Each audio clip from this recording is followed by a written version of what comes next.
1500s were a time of great trouble, indeed convulsion, in European history and culture.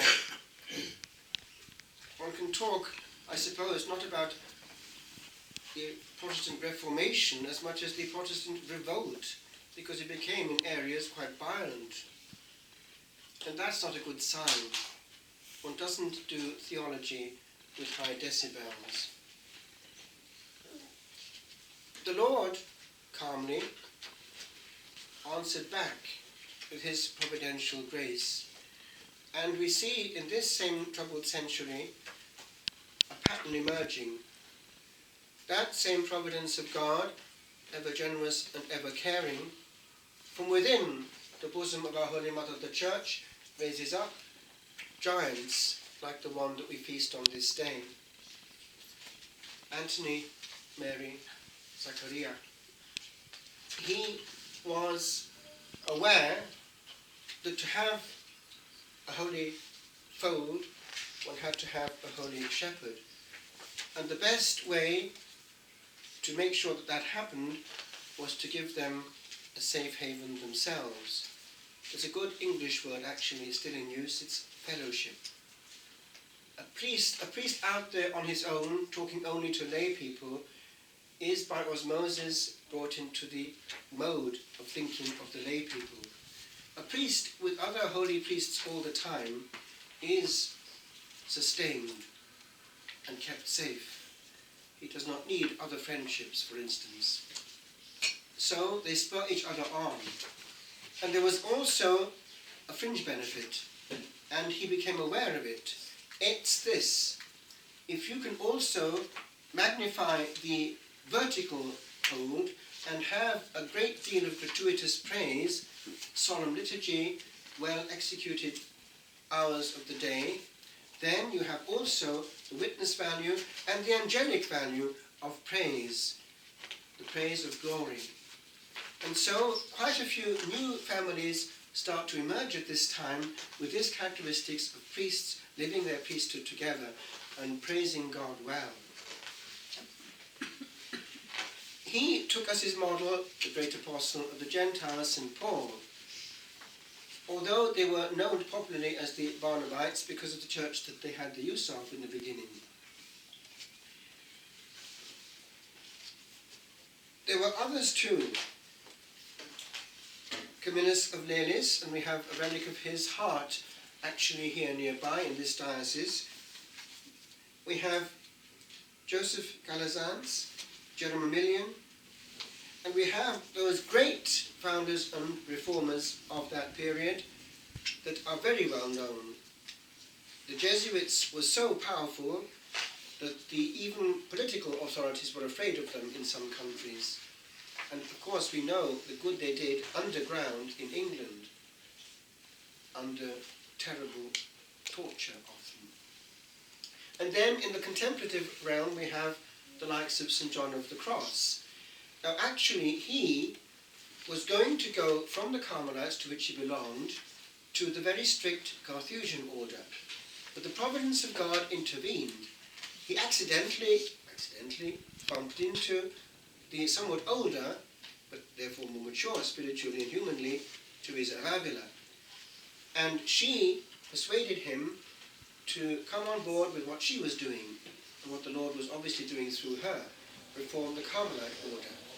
And so together, they did great things for God, which endure to this day.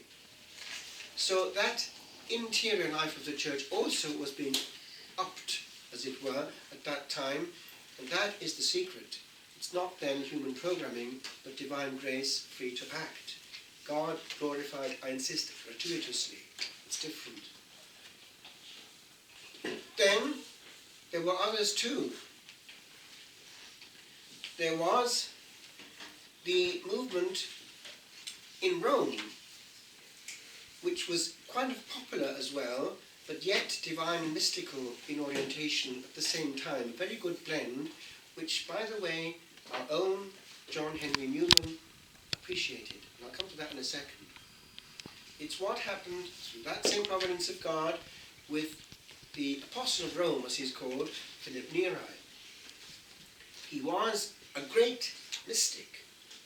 One day somebody was cleaning the church, and somebody came into the church and saw this gentleman in the air, hovering, and asked the cleaner, what's going on there? And the cleaner said, the saint is in ecstasy, and carried on cleaning. This was the intimacy that they had with heaven. By the way, I was greatly moved being able to celebrate there on his altar, because he would go into ecstasy at the same altar which you can still use in the private chapel there, just off the Chiesa Nuova, which he constructed. And he would go for 2 hours, basically, into daily encounter with God and the angels. And the altar server would have to disappear and come back an hour or two later when he was coming down again. That's therefore the power he had. It wasn't at all human. But, and it's an important but, it worked also because he had a great rapport in his humanity. You know that he was a magnet. And as we have here, little people coming out of nowhere, so he would have little people coming out of nowhere and filling the oratory, as it was called. And he would have holy fun and games. It's actually come through in many good classical saints in later times, the like of John Bosco. He learned how to conjure. He had great capacity to amuse little people. So that's even better if you can combine it with faith and fun together. So we had then the likes of this great apostle of Rome, and do you know one trick he had? It was to play on one common element of mankind. The fact that we're all influenced by the beauty of music. Every single human being in every country, in his own mode, is influenced on a profound level by that sublime art that we have of creating harmony. It somehow puts us in touch with something greater than ourselves. It's angelic. It gives you that warm feeling in the heart of, wow, I'm at home. Well, he knew it, and therefore he was interested in getting the great composers of his time to come on board, the likes of Palestrina.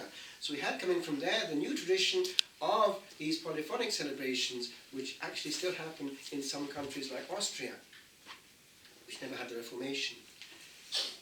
And when our own John Henry Newman came to the Catholic faith, it was partly, not entirely, but partly influenced by what he saw. Because remember, he went to Rome, and he also accidentally went into a Catholic church in London. And he was moved. It was intellectual, his conversion, but he knew the other side too. And though all his sermons are purely intellectual in style, he's not unaware of the human either. And he went to Rome and saw that actually this could work in England. He went to the oratory and saw, well, if this comes over to the heart of England, we could actually bring the experience of the divine with it.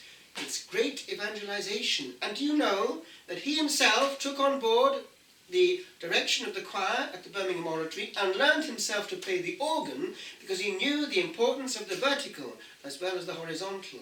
But he wasn't either absent from the other. Do you know why? We know that after his death, out of nowhere came lots of people saying, oh, yes, he's the man who paid for all my medical care, all the bills of the poor. Yes, the name of John Henry Newman was footing the bills discreetly and without any fuss or bother or noise. And also he knew how to get hard and hit, just like the later Jesuits, or the earlier Jesuits, into the hearth and heart of intellectual life, going to the top. He knew that he had to get the top. That's, of course, explaining why he came to Dublin and wanted to get people who would be able to have influence on the top, founding a university, trying to, working on the intellectual level. Because why? Truth, even on page, has power. And to the end of our culture and time, the words of this great oratorian will have power. Calm prose, each word selected, and the power of argument alone, sometimes actually with tongue-in-cheek. This then is our faith. We do not have to raise our voice or have great decibels. We have power.